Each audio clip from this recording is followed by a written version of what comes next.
ఢిల్లీ పేలుడు గురించి జమ్మూ కాశ్మీర్ పోలీసులకు ముందే తెలుసా? ఈ ప్రశ్నకు అవుననే సమాధానం వస్తుంది. ముందే తెలిస్తే ఎందుకు ఆపలేదన్న ప్రశ్న రావచ్చు. దీనికి కారణాలు లేకపోలేదు. ఢిల్లీలో నవంబర్ 10న ఎర్రకోట దగ్గర పేలుడు జరిగింది.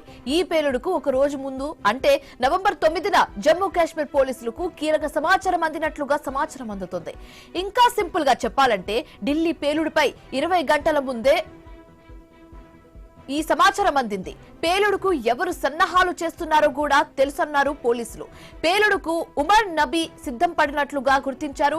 అయితే జమ్మూ కాశ్మీర్ పోలీసుల నిఘా రాడార్ కు ఉమర్ నబీ చిక్కలేదు. అతని కోసం ఎంత గాలించినా దొరకలేదు.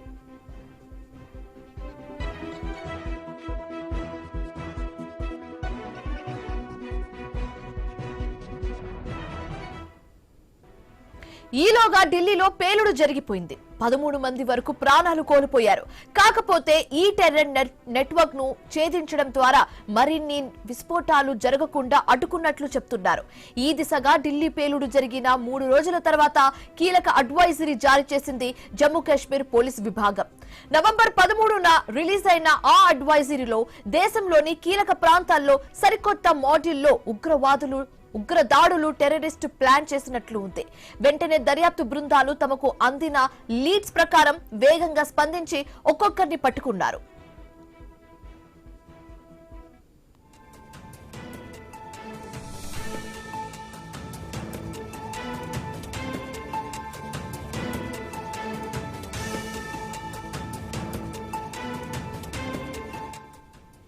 ఇక్కడ గమనించాల్సిన అంశం మరొకటి కూడా ఉంది. ఉగ్రవాదుల ఎంపికలో నిఘా వర్గాలకు చిక్కకుండా కొత్త పద్ధతిని ఎంచుకున్నారు. డాక్టర్లు అయితే ఎలాంటి అనుమానం రాదని నిఘా వర్గాలు కనీసం పట్టించుకోలేదని భావించి దేశంలో ఐసిస్ మోడల్ కు తెరతీశారు ఉగ్రవాదులు.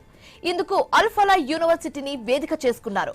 జమ్మూ కాశ్మీర్ కేంద్రంగా దేశంలో ఉగ్రదాడులకు ప్లాన్ వేశారు.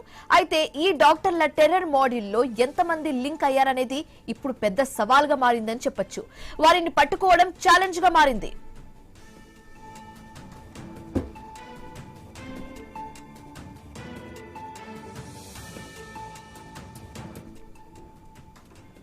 ఇప్పటికీ ఈ టెర్రర్ మోడల్లో ప్రధాన హ్యాండ్లర్ దర్యాప్తు అధికారులకు చిక్కలేదు. ఆ ప్రధాన హ్యాండ్లర్ కోడ్ నేమ్ హసీమ్ గా చెబుతున్నారు. వీరి ఆధ్వర్యంలో దేశంలో నక్కిన స్లీపర్ సెల్స్ ను పట్టుకోవడమే అతిపెద్ద సవాల్గా భావిస్తున్నారు.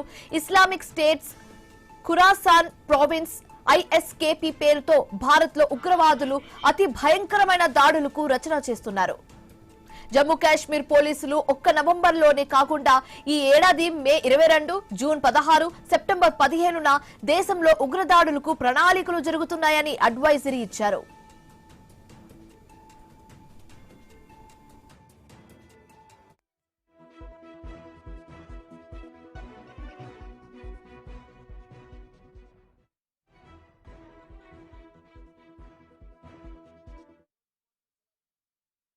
జమ్మూ కాశ్మీర్ లోని నగావ్ లో జైషే మహమ్మద్ కు చెందిన పోస్టర్ అతికించారని సమాచారం పోలీసులకు అందింది.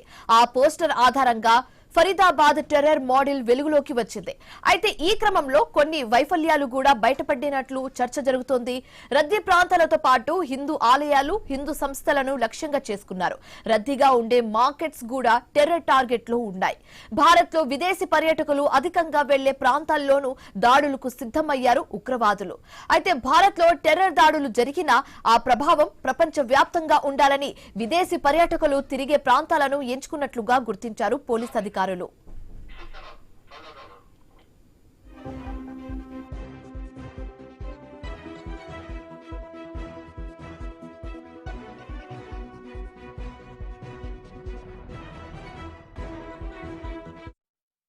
ఉగ్రవాదుల టార్గెట్ లో లగ్జరీ హోటల్స్ కూడా ఉన్నాయి. 2008 ముంబై ఉగ్రదాడిలో ట్రెడెంట్ హోటల్ ను ఎంచుకున్నారు ఉగ్రవాదులు. ఇక్కడికి విదేశీయులు ఎక్కువగా వస్తుంటారు. ఇదే తరహాలో గోవా, కాశీ, మధుర వంటి స్థలాలను ఎంపిక చేసుకున్నారు. ఈ దిశగా అన్ని రాష్ట్రాలను, దర్యాప్తు సంస్థలను అప్రమత్తం చేస్తూ అడ్వైజరీ ఇచ్చారు జమ్మూ కాశ్మీర్ పోలీసులు.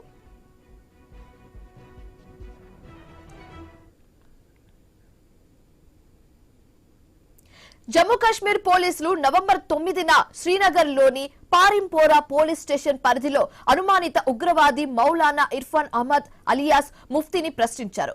నగాంలోని మసీదులో ఇమాన్ గా పరిచయం చేసుకున్నాడు ఇర్ఫాన్. 2022లో ఇదే ఇర్ఫాన్ ను doctor Muzammil, doctor Adil, doctor Umar Nabi కలిసి చర్చించారు. వీళ్ళంతా అన్సర్ గజ్వాత్ ఉల్ హింద్ అనే సంస్థతో కలిసి ఉన్నారు.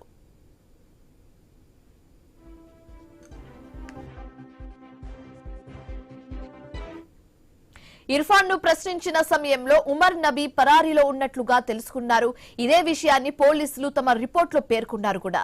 ఇది నవంబర్ 9న జరిగింది. మర్నాడు నవంబర్ 10 మధ్యాహ్నం జమ్మూ కాశ్మీర్ పోలీసులు ఎక్స్ లో ఒక ప్రకటన చేశారు. జైషే మహమ్మద్, అన్సార్ గజ్వాత్ ఉల్ హింద్ సంస్థల టెర్రర్ మాడ్యూల్ ఛేదించినట్టు పేర్కొన్నారు.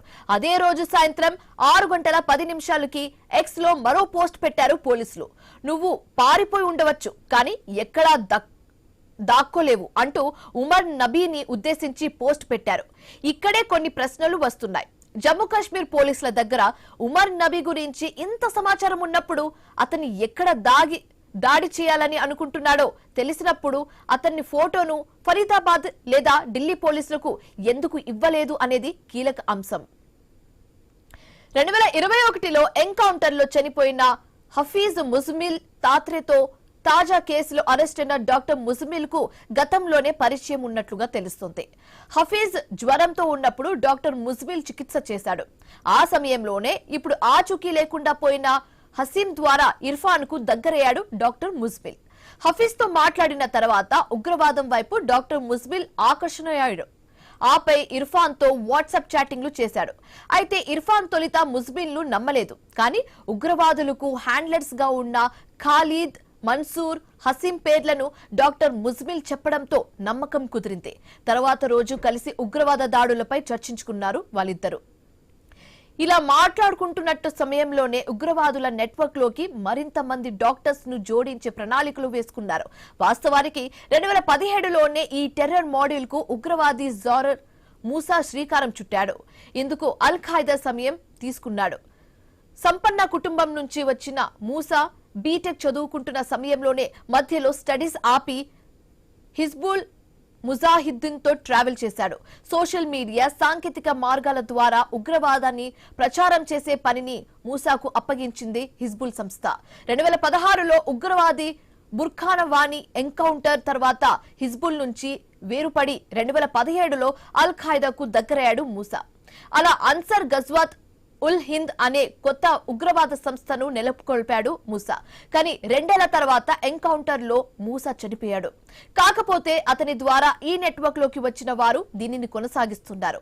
ఈ సంస్థకు జైషే మొహమ్మద్ మద్దతు లభించడంతో మరింత విస్తృతంగా నెట్వర్క్ పెంచుకున్నట్టు జమ్మూ కాశ్మీర్ పోలీసులు తమ దర్యాప్తులో గుర్తించారు.